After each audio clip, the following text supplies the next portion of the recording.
We are back for part 2 of, well, 5 more decks we're going to talk about for the metagame. Now, this is probably the last one for this week, and then next week we'll kind of go in and talk about the YCS European results, kind of break down things. But also, if you guys want the Goki list that Bar has been working on, it might not be the most well thought out or put together deck, but I would like to kind of share it with you guys and kind of spark some interest in those of you that do want to talk about Goki, and those of you that are exploring alternative routes.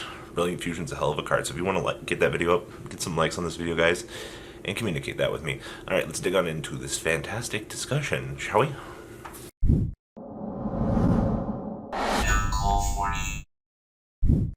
Welcome to part 2 of the metagame discussion.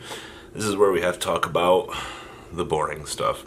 So first up on our beautiful list of things to talk about is our good friend Goki. That's right, ladies and gentlemen. Y'all thought the deck was dead, aka Dark Warrior. Now, the deck is not as good as it once was. Like, if you're sitting here watching this video and you're thinking that I'm thinking that the deck is absolutely bonkers, no. The consistency that the engine still has going for it is still pretty high. Like, let's call it what it is. And most players, you know what I'm talking about. Let's call it what it is.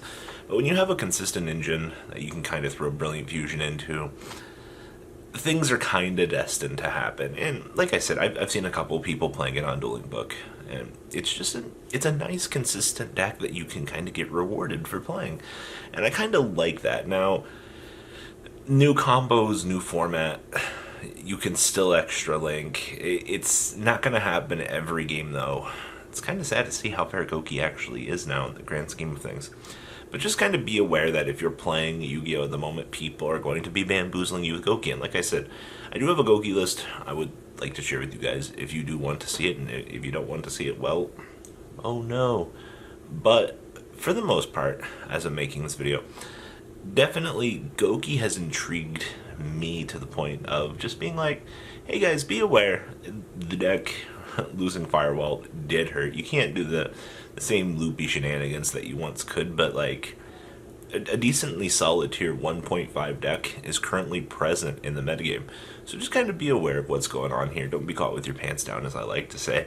Definitely a big yikes from me if you get Gumblarred against Goki. I would cry myself to sleep if that happened. Alright, next up we have Altergeist. I hate talking about this every single time. Good news is, if you're an Altergeist player, your life has gotten, well, much better, I guess. You've already got 3 infinite permanents, and for some reason, you're playing Altergeist for whatever reason. You're that guy. You think Neospatian Grandma should go to 3 because Siliguidos is fair. This is the things that I see on the internet. Well, yeah, you were the guy that thought it should go to 3. I still think the card should be at 1, but that's besides the point. You have a very good control deck, and, well, with that control deck comes great responsibility. You have... See, I look at Altergeist, and I'm like, I really want to play the deck because I'm an old former control player, and I love control. But then I look at Sky Striker, I'm like, oh, I'd rather play Striker. But Altergeist has a very good, consistent background. And honestly, the cool little extra deck tricks that you can kind of make while stepping through the links, yeah, you do have to commit resources to doing, plays and so forth through the extra deck. But, I mean, hey, you've got essentially an OTK built into the deck for no real reason. Why not take advantage of it, honestly? I do think, for the most part, though, that Altergeist is going to be the control deck of the format. I know a lot of people aren't going to like to play against Altergeist. I mean, who really does like playing against Alterass? Call it what it is, but the deck controls Thunder Dragons. The deck has a decent Sky Striker matchup for the most part. I mean, the only real thing you lose to is Red Reboot and the guy in Iraq playing Royal Decree for some reason in his main deck Cosmos. So, hey, you know what? Untargetable ships and Royal Decree definitely makes for a fun time being an Altergeist player. Am I right or am I right? Now, next up, we still have Thunder Dragons. They're still here, baby. Like, nothing's changed. Like, yay. We banned Firewall, and we're still in the same metagame. What a real shocker. But Thunder Dragons producing Thunder King Ryo on legs, absolutely fucking hilarious watching the non-meta decks try it out. And now, obviously, like the big 6-7 meta decks have no real problem handling it. The mirror match has got to be a terrible shit show. And then those people that have Armageddon Dragon, I mean, I guess you have a better time, right? Like, you spent the $1,500 on the prize card so that you could beat people in the mirror match. That's how it works, right? Like, you got to spend money to play Yu-Gi-Oh, it seems. The more money you spend, the better you are, I guess. So, when your deck's only worth $2,000, fuck it, let's spend another $4,500. We got to be better, right?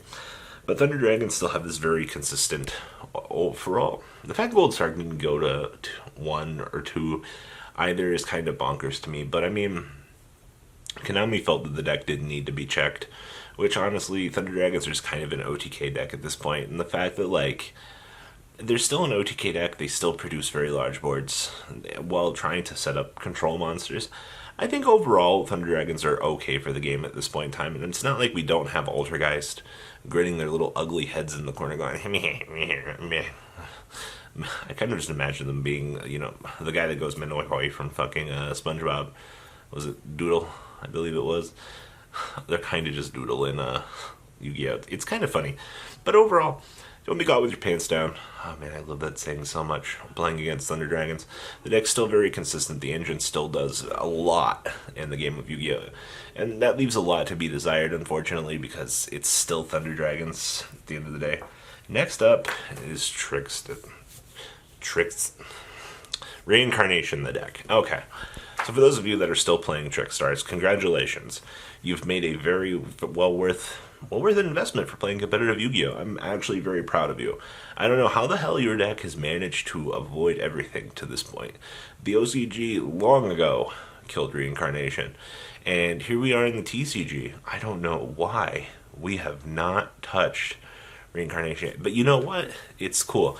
You still have triple Draw and Lockbird, you still have triple Reincarnation, and you can still play hand drops. Your deck is still as consistent as it was the day that it was conceived. Congratulations.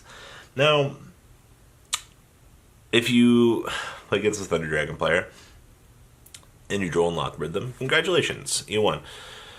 I feel like Trickstar's overall life expectancy, though, like, it's going to last longer than the typical Mech Knight deck. But for the most part, I look at the deck, I'm like, same tricks are still same tricks. You really haven't got much. We still don't have the Trickstar promo either that makes the deck all the better. You know, the Cyber Dragon Honest?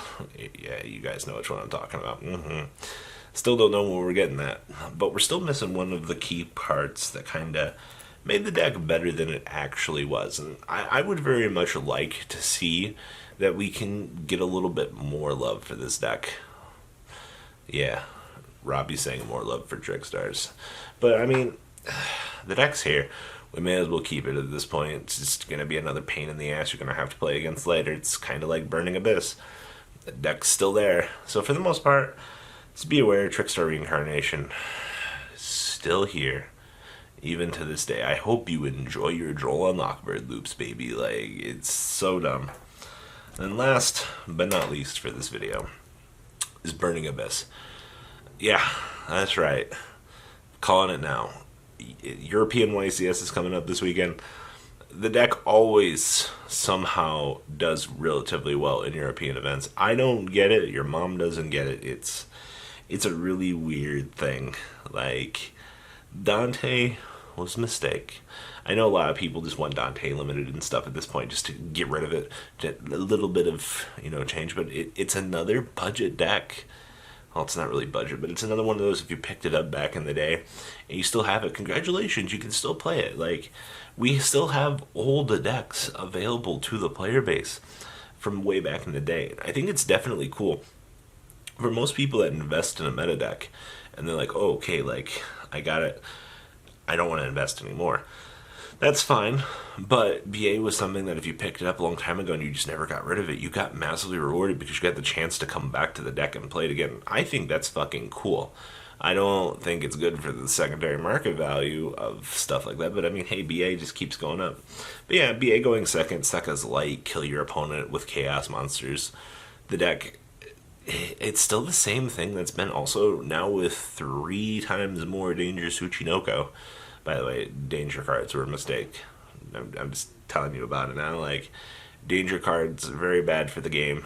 Fuck that noise. Like, so bad. But yeah, BA, it's still here. And like I said, if you're playing Yu-Gi-Oh at the moment, just be aware. Your opponent goes Dante, and you're like, what's going on here? Like, it's the year 2018. Yep, sorry. They got danger monsters now. They got making a level 3 danger monster was absolutely hilarious. I don't know what they were thinking. But that is all I really have for this metagame discussion. Like I said, this was a relatively more boring one. Everything's pretty much still where it is. Like, I'll have to wait and see where the European YCS goes this weekend, because I definitely want to have some discussions about that event on Monday. I'm very perplexed to see where Rongo Bongo Turbo is going to go. And I'm sure a lot of you guys are just kind of curious to see where the meta is going to settle after this event. I'm definitely interested in seeing the tech choices now that Europe has Summon Sorceress Legal and things like that. So tell me what you guys think down below in the comment section. And well, guys, I'm out. Peace. The ride never, well, truly ends. Thank you, patrons. Without you guys, I don't know what I'd be wearing in these videos. I might be a Truffle Shuffle incident all over again. Guys, please also check out VanCole40 for some awesome Vanguard content. Some other interesting stuff you might find up here on the left or in the description as well. Thanks for watching.